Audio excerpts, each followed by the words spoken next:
Баршаңызға қайырлы күн. Бүгін біз сіздермен осындай дәмді әрі әдемі риспен подлива әзірлейтін боламыз.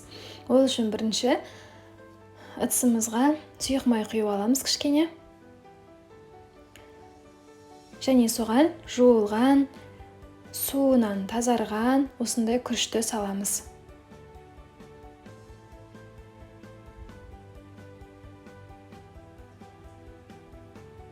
Міне, енді май барлығына тигенше осылай араластырамыз. 1 минуттай осылай араластырып тұрамыз. Және де ыссы қайнаған суды құямыз. Міне, тұзымыз салып араластырамыз.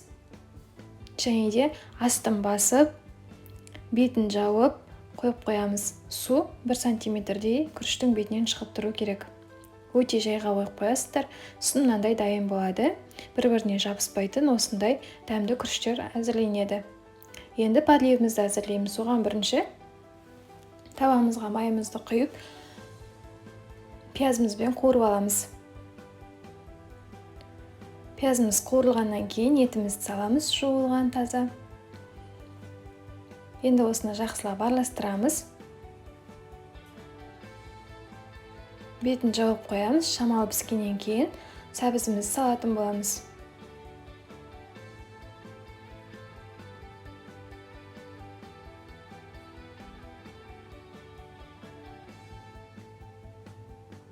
Міне, енді тұзымызды саламыз, және де дәмдеушілер саламыз.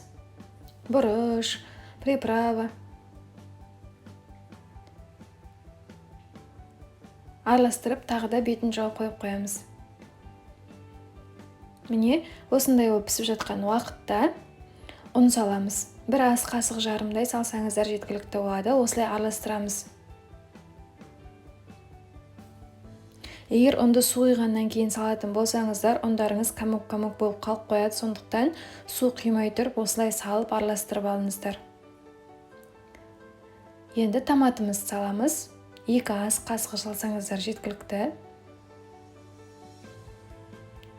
Енді осыны жақсылап араластырамыз. Міне. Суымызды құямыз.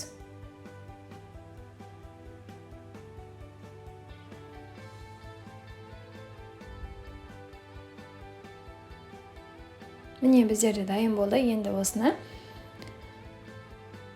4-5 минутқа астын басып қойып қоямыз.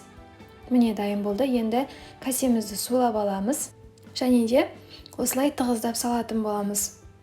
Кесені суламасаңыздар, кесеге жабысып қалуы мүмкін. Сондықтан әдемі болып шығу үшін кесені сулап, осылай тығыздап салып алатын боламыз. Міне, және де осылай қоямыз. Шет жағын қасықпен дұрыстап жібереміз. Егер рецепт ұнаса, міндетті түрде лайк басып, комментарий жазып, біздің арнаға тіркелуді ұмытпаңыздар. Және де келесіде біздер балалық шақтағы сәсөл күні үй жағдайында әзірлеп үйренетін боламыз. Сондықтан міндетті түрде біздің каналға тіркеліп қойыңыздар.